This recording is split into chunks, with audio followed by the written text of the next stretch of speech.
Everyone, હું HK Barad cooking ચેનલમાંથી બોલું છું. આજની મારી રેસીપી છે મખાનાની બરફી. 100 ગ્રામ લીધા છે. દૂધ છે 125 ગ્રામ જેવું. ટોપરાની છીણ છે 50 ગ્રામ. 50 ગ્રામ શીંગના દાણા ક્રશ કરેલા છે. માવો 50 ગ્રામ છે. ડ્રાયફ્રૂટ છે અને 100 ગ્રામ 125 ગ્રામ સાકર છે. તો હવે પહેલાં ગેસ ચાલુ કરી મખાનાને 2 ચમચી ઘી એડ કરી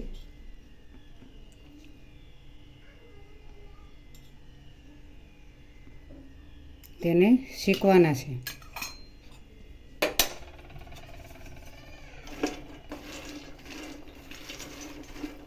મખાના એકદમ સોફ્ટ પોચા આવે છે. તે કાચા રાખવાથી જલ્દી ભગાતા નથી. આ રીતે તેને શેકીએ તો જલ્દી ભગાઈ જશે, ક્રશ થઈ જશે. મિત્રો, મખાના શેકી નાખ્યા છે. આ રીતે મુલાયમ થવા જોઈએ. ભાગી જાય તો જલ્દી મિક્સર જારમાં ક્રશ થઈ જશે. તો હવે તેને મિક્સર જારમાં ક્રશ કરી દઈશું.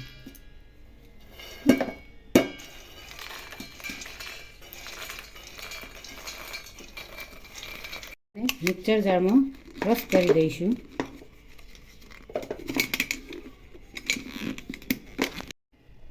જુઓ, મખાના મસ્ત રીતે ક્રશ થઈ ગયા છે, પાવડર થઈ ગયો છે. તો આ રીતે શેકવાથી એકદમ ઝીણા દળાઈ જાય છે. જુઓ મિત્રો, દેખાય છે ને? હવે ગેસ ચાલુ કરી તેમાં નારિયેળની છીણ નાખીશું. તેને થોડી શેકાવા દઈશું.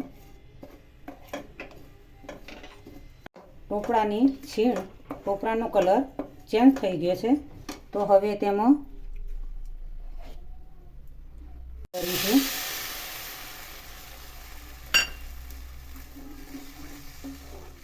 દૂધ એડ કર્યા પછી એમાં મખાનાનો પાવડર એડ કરીશું.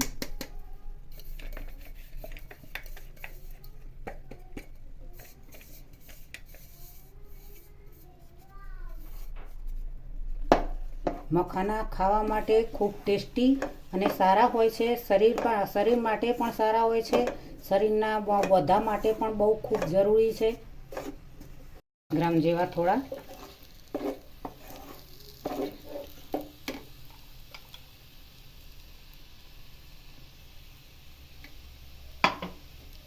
વધારે છે તેથી હું થોડા જ એડ કર્યા છે. તમે તમારા પ્રમાણસર એડ કરો. હવે તેમાં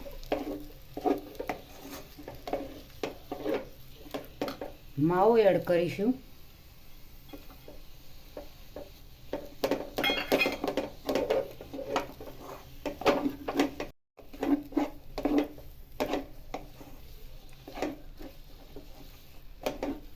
જુઓ, બરાબર શેકાઈને કલર પણ થોડો ચેન્જ થઈ ગયો છે. મખાના શરીર માટે ખૂબ જ સારા હોય છે. તે સવારમાં વહેલા ઉઠીને ખાઓ તો શરીર માટે ખૂબ જ જરૂરી છે. તેમાંથી કેલ્શિયમ ખાવા જોઈએ સવારે. મખાના તેમાંથી કેલ્શિયમ, પ્રોટીન, અનેક વિટામિનો મળતા હોય છે અને શરીરના બધા માટે ખૂબ જ જરૂરી છે. હવે તેમાં સાકર એડ કરીશું. હું માવો નાખ્યો છે. માવો ગળ્યો છે તેથી સાકર ઓછી એડ કરી છે. ગળ્યો માવો ના હોય તો સાકર વધારે એડ કરવી જોઈએ.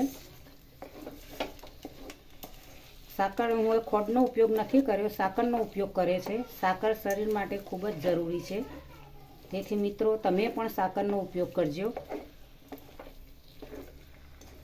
તૈયાર થઈ ગયું. ગેસ બંધ કરીશું.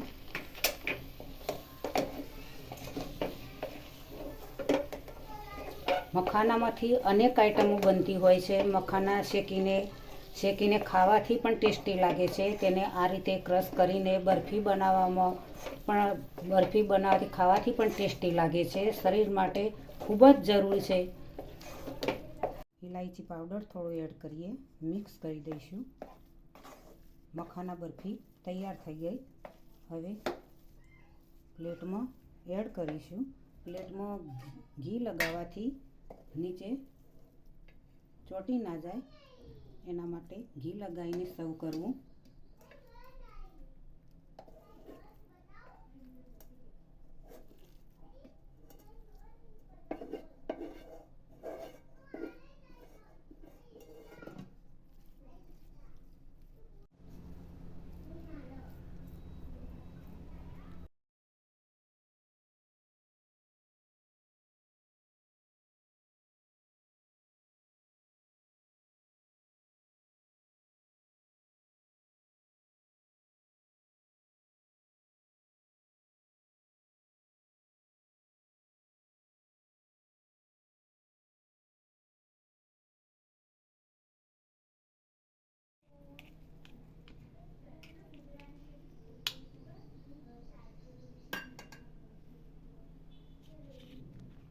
હવે તેના પર ડ્રાયફ્રૂટ એડ કરીશું થોડા. તો આજની મારી રેસીપી મખાનાની બરફી તૈયાર થઈ ગઈ છે મિત્રો. તમે જોઈ શકો છો. તો આ મખાના ખાવા માટે શરીર માટે ખૂબ જરૂરી છે. તેનાથી વજન ઘટાડવા માટે પણ મખાના જરૂરી છે. હૃદય માટે પણ જરૂરી છે. બાળકોથી મોટા સુધી મખાના ખાઈ શકે છે. તે શેકીને પણ ખાઈ શકે છે. આ રીતે ક્રશ કરીને કોઈ રેસીપી બનાવીને પણ ખાઈ શકે છે. તો મિત્રો, આ મખાના ખાવા એ સવારે ઉઠીને વહેલા કોઈ પણ વસ્તુ ખાધા વગર ખાવા જરૂરી છે. તેથી તેનો શરીર માટે, પાચન શક્તિ માટે પણ ખૂબ જરૂરી છે અને તેની અસર જલ્દી થાય છે. તો મિત્રો, જરૂરથી આપ આ રેસીપી મારી જોઈને તમે જરૂરથી ઘરે બનાવજો અને મારી ચેનલને સબસ્ક્રાઈબ કરજો. મારા વિડીયોને લાઈક કરજો, શેર કરજો, બને તો કોમેન્ટ કરજો.